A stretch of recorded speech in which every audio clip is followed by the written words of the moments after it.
প্রিয় শিক্ষার্থী, আসসালামু আলাইকুম। আতিয়ার্স টিউটোরিয়াল পয়েন্ট এটিপি এর অনলাইন ক্লাসে তোমাদের সবাইকে স্বাগতম। এইচএসসি এর আইসিটি ক্লাস। আজকের আইসিটি ক্লাসের আলোচনার বিষয় হচ্ছে অক্টাল সংখ্যার যোগ এবং অক্টাল সংখ্যার বিয়োগ। তো আমরা দেখি অক্টাল সংখ্যার যোগ কিভাবে করা যায়। প্রথমে আমরা অক্টাল সংখ্যার যোগ করব। তাহলে আমরা জানি যে অক্টাল সংখ্যা কাকে বলে। অক্টাল সংখ্যা হচ্ছে অক্টাল সংখ্যা। আমরা জানি যে অক্টাল সংখ্যা কি, যে 0 1 2 3 4 5 6 7 7 পর্যন্ত, 7 এই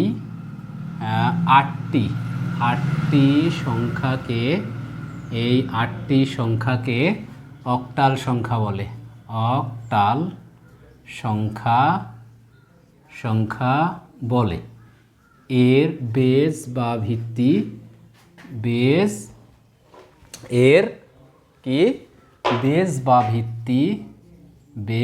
বা ভিত্তি হলো 8। এর বেজ বা ভিত্তি হলো 8। তাহলে অক্টাল সংখ্যা কাকে বলে?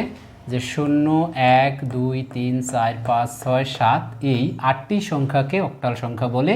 এর বেজ বা ভিত্তি হলো 8। তাহলে এখানে 0 থাকবে, 1 থাকবে, 2 থাকবে, 3 থাকবে, 4 থাকবে, 5 থাকবে, 6 থাকবে এবং 7 পর্যন্ত থাকবে। এই 7 পর্যন্ত সংখ্যা হচ্ছে মোট 8টি। 0 সহ 7 হচ্ছে 8টি সংখ্যা। তাহলে এই 8টি সংখ্যাই হচ্ছে অক্টাল সংখ্যা। এর বেজ বা ভিত্তি হলো 8, অর্থাৎ এখানে মোট 8টি অঙ্ক আছে। তাহলে 8টি অঙ্ক থাকার কারণে এর বেজ বা ভিত্তি হচ্ছে কত? 8। তাহলে অক্টাল সংখ্যা কাকে বলে আমরা দেখে নিলাম একটু। তাহলে এই অক্টাল সংখ্যার যদি আমরা যোগ করতে চাই, তাহলে 1 নম্বর একটা অঙ্ক দেখি আমরা কিভাবে করব। যে অক্টাল সংখ্যা যেমন ধরো 5 6 3 4, তারপরে এখানে দিলাম 2 4 5, এখানে দিলাম কত? 4। তাহলে এটা আমরা কিভাবে যোগ করব? তাহলে আমরা শিখতেছি অক্টাল সংখ্যার যোগ। তাহলে অক্টাল সংখ্যার যোগ আমরা কিভাবে করতে পারি? তাহলে একটু আগে আমরা জানলাম যে অক্টাল সংখ্যার বেজ বা ভিত্তি কত? 8। কিভাবে বেজ বা ভিত্তি 8? যেখানে 0 সহ 7 পর্যন্ত মোট 8টি অঙ্ক রয়েছে। তাহলে এজন্য এর বেজ বা ভিত্তি হচ্ছে 8। তাহলে 0 সহ 7 মোট বেজ বা ভিত্তি হচ্ছে, এখানে অঙ্ক হচ্ছে 8। তাহলে বেজ বা ভিত্তি হবে কত? 8। তাহলে অক্টাল সংখ্যার বেজ বা ভিত্তি আমরা 8 জানি। তাহলে আগের নিয়মে, একটু আগে আমি আগের পর্বে যে বাইনারি যোগগুলো করালাম, অর্থাৎ স্বাভাবিক নিয়মে যোগ করে তার বেজ দ্বারা বা ভিত্তি দ্বারা ভাগ করছি। তাহলে এখানেও তাই করব। তাহলে এখানে স্বাভাবিক নিয়মে এই সংখ্যাগুলো যোগ করব, যোগ করে এখানকার যে বেজ বা ভিত্তি হচ্ছে 8, সেই 8 দ্বারা ভাগ করব। তাহলে 4 আর 4 স্বাভাবিক নিয়মে যোগ করলে হয় 8। আমাদের বেজ বা ভিত্তি হচ্ছে কত? 8। তাহলে এই 8 দ্বারা 8 সংখ্যাটাকে ভাগ করব। তাহলে ভাগ করো। তাহলে 8কে 8 বিয়োগ করলে কত হয়? 0। তাহলে এটা হচ্ছে কি? ভাগ শেষ, আর এটা হচ্ছে ভাগফল। তাহলে এটা কি? ভাগফল। এটা হচ্ছে ভাগশেষ। তাহলে এই ভাগশেষটা এখানে লিখব। ভাগশেষ হচ্ছে আমাদের 0, আর ভাগফলটা হাতে থাকবে। এটা হচ্ছে হাতে থাকবে। তাহলে হাতে থাকে কত? হাতে থাকে কত? 1। তাহলে 1 আসি, এখানে যোগ হবে কত? হলো 6। 6 আর 3 হচ্ছে 9। তাহলে এই 9কেও আমরা তার বেজ দ্বারা ভাগ করব। তাহলে 8কে 8 বিয়োগ করলে হচ্ছে কত? 1। তাহলে 1টা লিখবো এখানে, ভাগশেষটা লিখবো, আর ভাগফলটা হাতে থাকে। এখানে এসে আবার যোগ হবে কত? 5। 5 আর 6 হচ্ছে কত? 11। তাহলে এইভাবে স্বাভাবিক নিয়মে যোগ করে এর বেজ দ্বারা ভাগ করব। তাহলে 8কে 8, এবার বিয়োগ করো, কত হচ্ছে? 3। তাহলে এটা ভাগশেষটা লিখব, এখানে 3 লিখব, হাতে থাকে কত? এই যে 1। 1টা এখানে নিব, 2 আর 1 3, 5 আর 3 হচ্ছে 8। 8 হলে কত লেখা যায়? 0। হাতে থাকে কত? 1। এই 1টা এখানে কোনো সংখ্যা নেই, তাহলে 1 কারোর সাথে যোগ হতে পারলো না, 1 একই নামবে। তাহলে এটা হচ্ছে অক্টাল সংখ্যার যোগের সুন্দর একটা নিয়ম। তাহলে যে কোনো অক্টাল সংখ্যা আসুক না কেন বা করতে বলুক না কেন আমরা এভাবেই সুন্দর করে ফেলবো ইনশাল্লাহ। তাহলে আমরা আর একটি অঙ্ক দেখি। আর একটি অঙ্ক নম্বর হচ্ছে কত 2। যেমন ধরো 2 নম্বর একটা অঙ্ক যদি আমরা করি যে 7 0 3 2 1 5, একটু বড় করে নিলাম 5, এখানে দিলাম 6 7, এখানে হচ্ছে 1, এখানে হচ্ছে 2, এখানে হচ্ছে 7, এখানে হলো 5। এই সংখ্যাটা আমরা এবার যোগ করব। যদি আমরা এটা ভালো করে যোগ করতে পারি তাহলে বা শিখতে পারি তাহলে আর কোনো অক্টাল সংখ্যার যোগ নিয়ে আর কোনো আমাদের টেনশন হবে না বা চিন্তা হবে না। তো আমি আগে বলেছিলাম অক্টাল সংখ্যার বেস বা ভিত্তি হচ্ছে কত 8। তাহলে এখানে স্বাভাবিক নিয়মে যোগ করো, 6 আর 5 হচ্ছে 11, তাহলে 11 সংখ্যাটাকে 8 দ্বারা ভাগ করো। তাহলে 8 অক্ষে হচ্ছে কত 8 যদি আমরা ভাগ করি এখানে 8 দ্বারা 11কে ভাগ করলে কত হয়, তাহলে 8 অক্ষে 8 বিয়োগ করলে কত হয়, এখানে হচ্ছে কত 3। তাহলে এই 3 আমরা লিখব, ভাগশেষটা লিখব, আর এটা হচ্ছে ভাগফলটা হাতে থাকে। তাহলে 7 আর 1 কত হলো 8, 8 আর 1 9। এই 9কে যদি আমরা 8 দ্বারা ভাগ করি 8 অক্ষে 8 বিয়োগ করলে হচ্ছে কত 1। তাহলে এটা হলো ভাগশেষটা আমরা এখানে লিখব। লেখার পর এখানে কত থাকে 1 থাকে। 1 আর 1 হচ্ছে কত 2 আর হলো 2 4। আমরা সরাসরি এবার 4 লিখব, কারণ আমরা অক্টাল সংখ্যার মধ্যে 0 আছে, 1 আছে, 2 আছে, 3 আছে, 4 আছে, 5 আছে, 6 আছে, 7 আছে। তাহলে এই সংখ্যাগুলো আমরা সরাসরি লিখতে পারবো, কারণ এই সংখ্যাগুলো অক্টাল সংখ্যা, ভাগ করার প্রয়োজন নেই। তাহলে 4কে আর ভাগ করার কোনো প্রয়োজন নেই। তাহলে এখানে হাতেও আর নাই। তাহলে 2 আর 3 হচ্ছে কত 5, 5কেও লেখা যায়। তাহলে 7 আর 0 যোগ করলে তো ওই 7ই হয়। তাহলে এবার 7 5 হচ্ছে কত 12, 12কে 8 দিয়ে ভাগ করো। তাহলে 8 অক্ষে 8 বিয়োগ করলে হচ্ছে কত 4, 8 হচ্ছে 12। তাহলে এখানে হচ্ছে 4 এখানে লিখে দাও। এটা হচ্ছে কি হাতে থাকে, এখানে এসে কারোর সাথে যোগ হতে পারলো না, 1। তাহলে এটাই হচ্ছে অক্টাল সংখ্যার যোগ। তাহলে সুন্দর করে আমরা শিখলাম। তাহলে এখানকার মূল বিষয়টা হচ্ছে কি, যে কোনো সংখ্যা থাকুক না কেন এখানে অক্টাল সংখ্যার যোগের ক্ষেত্রে, তাহলে আমরা জানি যে এর বেস বা ভিত্তি হচ্ছে 8। এই সংখ্যাগুলো স্বাভাবিক নিয়মে আমরা যোগ করব। যোগ করার পর বেস বা ভিত্তি দ্বারা ভাগ করব। ভাগ করার পর আমরা ভাগশেষটা করে লিখব, ভাগফলটা করে হাতে রাখবো। হাতে থাকার সংখ্যা পরবর্তী নিচের সংখ্যার সাথে যোগ হবে।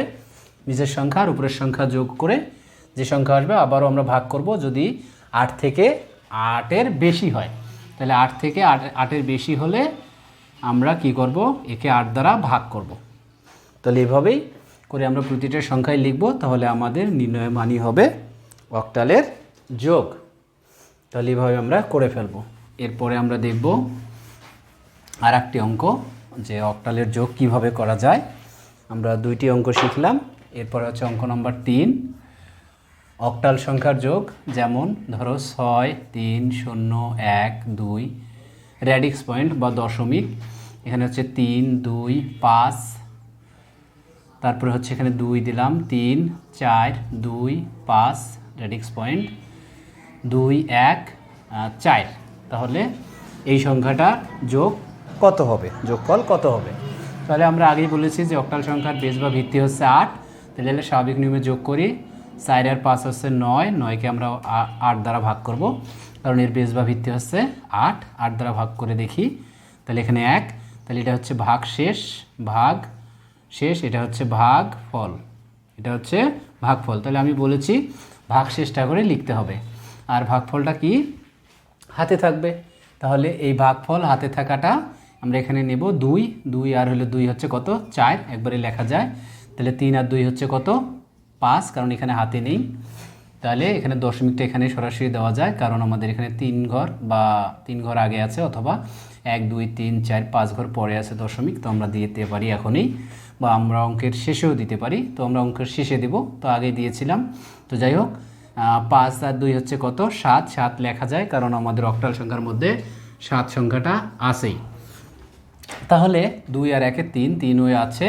তাহলে 4 আর 0 4ই হয়, 3 হয়ে কত 6, 6 আর 2 হচ্ছে কত 8, তাহলে আমি আগে বলেছিলাম 8 থেকে 8-এর উপরে গেলে সেই সংখ্যাটিকে ভাগ করতে হবে তার বেজ দ্বারা। তাহলে আমাদের বেজ হচ্ছে 8, 8কে 8 বিয়োগ করলে হচ্ছে কত 0, তাহলে এখানে হচ্ছে 0, হাতে থাকে কত 1, এখানে কোনো সংখ্যা নেই, কারোর সাথে যোগ হতে পারলো না, তো 1 একই নামবে। তাহলে এটাই হচ্ছে আমাদের নির্ণয় অক্টাল সংখ্যার যোগফল। তাহলে আমরা এভাবেই যতগুলো অক্টাল সংখ্যা থাকুক না কেন, যোগ করতে বলুক না কেন, আমরা সুন্দর করে এভাবে কী করতে পারবো, যোগ করতে পারবো। তো প্রিয় শিক্ষার্থী, আমরা এবার দেখব যে অক্টাল সংখ্যার বিয়োগ কিভাবে করা যায়। তাহলে অক্টাল সংখ্যার এখন দেখব আমরা বিয়োগটা। তাহলে আমরা বিয়োগটা করি এবং করার চেষ্টা করি। তাহলে আমরা কি করব, এখন অক্টাল সংখ্যার বিয়োগ করব। তো অক্টাল সংখ্যার বিয়োগ, এখানে একটা 1 নম্বর একটা অঙ্ক দেই। যেমন ধরো 7, 3, 2, 5, এখানে হচ্ছে 7, 6, এখানে হচ্ছে 3। এটা যদি আমরা বিয়োগ করতে চাই, তাহলে আমরা আগেই বলেছি বা আমি আগেই বলেছিলাম যে অক্টাল সংখ্যার বেজ বা ভিত্তি হচ্ছে 8। তাহলে বেজ নিয়েই হচ্ছে এখানে মূল কথা। তাহলে এখানে আমরা বিয়োগ যদি করি, 3 আছে 5, তাহলে এখানে উপরের সংখ্যা বড়, নিচের সংখ্যা ছোটো, এটা স্বাভাবিক নিয়মে বিয়োগ করা যায়। 3 আছে 5 বানাতে, অথবা 5-এর থেকে 3 বিয়োগ করো, 5-এর থেকে 3 বিয়োগ করলে হচ্ছে কত 2। এখানে আমাদের আর কিছু নেই, তাহলে এখানে 6 আছে, এখানে নিচের সংখ্যা হচ্ছে বড়, উপরের সংখ্যা হলো ছোট। তাহলে এখন আমরা কি করব, তাহলে যদি এরকম হয়, তাহলে আমি আগেই বলেছিলাম যে বাইনারি বিয়োগের ক্ষেত্রে, যেমনটা বলেছিলাম যে বাইনারি বিয়োগের ক্ষেত্রে যদি উপরের সংখ্যা ছোট হয় তাহলে বাইনারি বেজ বা ভিত্তি যোগ করতে হবে, আর এক্ষেত্রে হাতে কত থাকবে 1 থাকবে। ঠিক তেমনই এই অক্টাল সংখ্যার বিয়োগের ক্ষেত্রেও হবে, কারণ এখানে কত হচ্ছে 2 হচ্ছে ছোট সংখ্যা, তাহলে এখানে অক্টালের বেজ বা ভিত্তি হচ্ছে কত 8, আমরা 2-এর সাথে যোগ করব। তাহলে 8-এর সাথে 2-এর সাথে 8 যোগ করলে হচ্ছে আমাদের 10, তখনই হাতে কত থাকবে 1 থাকবে। অর্থাৎ যখন আমরা বেজ যোগ করব কোনো সংখ্যার সাথে বা উপরের সংখ্যার সাথে, যদি আমরা বেজ যোগ করি তাহলে আমাদের হাতে কত থাকবে, অবশ্যই 1 থাকবে। তাহলে আগে যেমন ছিল এখানেও থাকবে। তাহলে 8 আর হলো 2, 10, নিচে আমাদের ছিল কত 6, তো 10 থেকে 6 বিয়োগ করলে হচ্ছে কত 4, তাহলে এখানে আমরা 4 লিখব। তাহলে হাতে আছে কত 1, এই 1টা আমাদের পরবর্তী সংখ্যার সাথে যোগ হবে। তাহলে 7 আর 1 হচ্ছে কত 8, উপরের সংখ্যা হচ্ছে কত 3। এটা আমরা বিয়োগ করতে পারতেছি না, কারণ উপরের সংখ্যা হচ্ছে কত ছোট। তাহলে উপরের সংখ্যা ছোট হলে একটু আগেই বললাম তার বেজ বা ভিত্তি যোগ করো। এই সংখ্যার বেজ বা ভিত্তি হচ্ছে 8 যোগ করলে কত হয়ে যায়, তাহলে 11 হয়ে যায়। 11 থেকে 8 বিয়োগ করলে হচ্ছে কত 3 থাকে, তাহলে 3 থাকে। তাহলে আমরা এখানে 3 লিখব। অবশ্যই আমি বলেছিলাম যে যদি 8 আমরা যোগ করি তাহলে হাতে কত থাকবে 1 থাকবে। বেজ যোগ করলে হাতে 1 থাকবে, তাহলে 1 এসে এখানে আসবে। এখানে কোনো সংখ্যা নেই, তো 1 একই আছে, 1 আছে। আর 7 বানাতে কত, বা 7 থেকে 1 বিয়োগ করলে হচ্ছে কত 6। এটাই হচ্ছে একটা সুন্দর একটা অক্টালের ক্ষেত্রে নিয়োগে। তাহলে এভাবে যদি আমরা বিয়োগ করি অক্টাল বিয়োগ করি তাহলে সবগুলো অঙ্কই আমাদের সুন্দরভাবে হয়ে যাবে। তাহলে আমরা আরও একটি অঙ্ক দেখি। এবার হচ্ছে অঙ্ক নাম্বার হচ্ছে কত 2, আমরা বিয়োগ দেব। 2 নম্বর অঙ্ক নাম্বার হচ্ছে কত, তাহলে 2 নম্বর একটা অঙ্ক দেখি আমরা, যে 7, 6, 3, 0, এখানে হচ্ছে 5। তাহলে এখানে দিলাম হচ্ছে 5, এখানে দিলাম হচ্ছে 3, এখানে 2, এখানে হচ্ছে 1, এখানে হচ্ছে কত 6। তাহলে এই সংখ্যাটা আমরা বিয়োগ করব। তাহলে এই সংখ্যাটা আমরা কি করব, বিয়োগ করব। তাহলে অক্টালের ক্ষেত্রে, বিয়োগের ক্ষেত্রে আমরা জানি যে অক্টাল সংখ্যার বেজ বা ভিত্তি হচ্ছে 8। তাহলে বেজ বা ভিত্তি হচ্ছে কত 8। এখানে আমরা বিয়োগ করি, যে এখানে 6 আছে, কত 6 আছে, তাহলে নিচে আছে 6, উপরে হচ্ছে কত 5। তাহলে উপরের সংখ্যা যদি ছোট হয়, তাহলে আমি বলছি এর বেজ বা ভিত্তি এখানে যোগ করতে হবে। তাহলে বেজ বা ভিত্তি হচ্ছে 8 যোগ করলে হাতে অবশ্যই তখন কত থাকবে 1 থাকবে। 8 আর হলো 5 যোগ করলে হচ্ছে কত 8, 5 হচ্ছে কত 13। তাহলে এখানে কত 13 থেকে যদি 6 বিয়োগ করি তাহলে 6, 7, 8, 9, 10, 11, 12, 13, এখানে থাকে কত 7। তাহলে আমরা 7 লিখব। তাহলে অবশ্যই কত আছে হাতে 1 আছে, 1 এখানে আসলে কত 2। তাহলে উপরে আছে কত সংখ্যা 0। তাহলে 0-র সাথে যদি আমরা আবার কত যোগ করি 8 যোগ করি, কারণ উপরের সংখ্যা হলো ছোট, নিচের সংখ্যা হলো বড়। তাহলে বিয়োগ করা যায় না, এই ক্ষেত্রে আমরা কত যোগ করব 8 যোগ করে বড় করে নেব। তাহলে অবশ্যই কত থাকবে হাতে 1 থাকবে। বিয়োগ করলে হচ্ছে কত 6, এখানে হচ্ছে কত 6। তাহলে আমাদের কত থাকলো হাতে 1 1 এসে আসলে এখন কত হলো 2 আর 1 হচ্ছে কত 3, তাহলে 3 থেকে 3 বিয়োগ হলে কত 0, তাহলে এখানে আবার হাতে নেই, তাহলে 3 আছে 6 বানাইতে হচ্ছে কত 3, আর 5 আছে 7 বানাইতে কত হচ্ছে 5 আছে 7 বানাইতে এখানে হচ্ছে কত 2 হয়। তাহলে এই হলো আমাদের অক্টালের বিয়োগ, অক্টালের বিয়োগ। তাহলে এভাবে যে কোনো সংখ্যায় আসুক না কেন আমরা অক্টালের ক্ষেত্রে এভাবে বিয়োগ করতে পারবো। তাহলে আমরা এবার একটা র্যাডিক্স পয়েন্ট বা দশমিকের অঙ্ক দেখে নেই আমরা কিভাবে বিয়োগ করতে পারি। তাহলে এটা হচ্ছে 3 নম্বর একটা অঙ্ক। যেমন ধরো যে 6 3 2 5.676, এখানে দিলাম হচ্ছে কত 7, এটা মাইনাস বা বিয়োগ, এখানে হচ্ছে 3, এটা হচ্ছে 7.527। তাহলে এটা আমরা কিভাবে বিয়োগ করতে পারি? তাহলে আমরা জানি অক্টালে বিয়োগের ক্ষেত্রে অক্টালের বেস বা ভিত্তি হচ্ছে কত 8, অক্টালের বেস বা ভিত্তি হচ্ছে কত 8।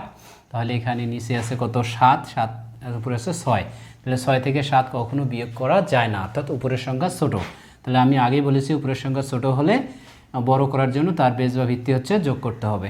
তাহলে বেস বা ভিত্তি হচ্ছে এখানে 8, তখনই কত থাকবে হাতে 1 থাকবে, তাহলে যোগ করো 6 আর 8 হচ্ছে কত 14, 14 থেকে এর নিচে 7 বিয়োগ করলে কত হয় 7, তাহলে 7 অবশ্যই হাতে কত তখন 1, 2 আর 1 হচ্ছে কত নিচের সংখ্যার সাথে যোগ হবে হাতে থাকাটা 3, 3 আছে 7 বানাইতে কত 4, তাহলে উপরের সংখ্যা এবার বড়ই আছে, তাহলে এখানে আর যোগ হবে না, তাহলে এখানে হাতেও নেই। তাহলে এখানে 5 আছে 6 বানাইতে কত 1, তাহলে দশমিক দশমিক বা র্যাডিক্স পয়েন্ট র্যাডিক্স পয়েন্ট, তাহলে 7 উপরে আছে কত 5, 5 থেকে 7 কখনো বিয়োগ হয় না, তাহলে এটা আছে, তাহলে এটা বিয়োগ করা যাচ্ছে না, অবশ্যই এর সংখ্যার সাথে কত যোগ করব বেস বা ভিত্তি 8 যোগ করব, তখনই হাতে কত থাকবে 1 থাকবে। তাহলে 8 আর হলো 5 কত হচ্ছে 13, 13 থেকে 7 বিয়োগ হলে কত হয় 13 থেকে 7 বিয়োগ হলে অর্থাৎ 7 আছে 13 গুণিত 7, 8 9 10 11 12 13, তাহলে কত হচ্ছে 6, তাহলে এখানে আমরা 6 লিখব। তাহলে আমাদের হাতে আছে কত 1 2 3 আর 1 নিচে হচ্ছে কত 4, উপরে আছে কত 2, তাহলে ছোট সংখ্যা অবশ্যই 8 যোগ, তাহলে এখানে কত হচ্ছে 10, তাহলে অবশ্যই হাতে তখন কত 1, তাহলে 4 বিয়োগ করলে কত হচ্ছে এখানে হচ্ছে কত 6, তাহলে এখানে হচ্ছে কত 6, হাতে হলো কত 1 1, 7 1 নিচে হচ্ছে কত 8, উপরে হচ্ছে কত 3, ছোট সংখ্যা উপরে হচ্ছে 3, যার কারণে আমাদের উপরে ছোট হওয়ার কারণে আমরা কত যোগ করব 8 যোগ করব, তাহলে 8 আর 3 হচ্ছে কত 11, 11 থেকে 8 বিয়োগ হলে হচ্ছে কত 3, তাহলে 8 9 10 11 3, তাহলে আমরা এখানে কত লিখব 3 লিখব, 3 লিখব। তাহলে আমাদের হাতে কত অবশ্যই 1, কারণ 8 যোগ করছি, তাহলে 1 আছে 6 বানাতে, তাহলে 1 আছে, অত 6 থেকে 1 বিয়োগ হলে কত হয় 5 হয়, তাহলে এটাই হচ্ছে বাইনারি যে অক্টাল সংখ্যার বিয়োগ, এটাই হচ্ছে আমাদের কি অক্টাল সংখ্যার বিয়োগ। তাহলে আমরা কি বুঝলাম প্রিয় শিক্ষার্থী, তাহলে আমরা কি বুঝলাম অক্টাল সংখ্যা কাকে বলে, যে 0 1 2 3 4 5 6 7 এই 8টি সংখ্যাকে মোট অক্টাল সংখ্যা বলা হয়, কারণ এখানে মোট 8টি অঙ্ক রয়েছে বা সংখ্যা রয়েছে, এজন্য এর বেস বা ভিত্তি হচ্ছে কত 8, তাহলে বেস বা ভিত্তি কত 8, অক্টাল সংখ্যা বেস বা ভিত্তি হচ্ছে 8। তাহলে আমরা যে কোনো একটা অক্টাল সংখ্যার যদি বিয়োগ করতে বলে তাহলে আমরা এইভাবে কাজ করব, যদি উপরের সংখ্যা ছোট হয়, উপরের সংখ্যা যদি ছোট হয় নিচের সংখ্যা যদি বড় হয়, তাহলে উপরের সংখ্যাকে বড় করার জন্য তার বেস বা ভিত্তি, এখানে অক্টাল সংখ্যার বেস বা ভিত্তি হচ্ছে 8, তাহলে 8 যোগ করব, যখনই 8 যোগ করব তখনই পরবর্তী সংখ্যার সাথে কি করতে হবে ওই হাতে যোগ করতে হবে, পরবর্তী সংখ্যা কোথায় নিচের সংখ্যার সাথে যোগ করতে হবে, আর এই নিচের সংখ্যার সাথে যোগ করে আবার উপরের মানের সাথে বিয়োগ করতে হবে। তো এভাবেই কন্টিনিউ করলে আমাদের সুন্দর করে মানগুলো বের হবে। তো ঠিক আছে, বিদায় নিচ্ছি আজকের মতো, সবাইকে অনেক অনেক ধন্যবাদ। ওকে, ঠিক আছে, আসসালামু আলাইকুম ওয়া রাহমাতুল্লাহ।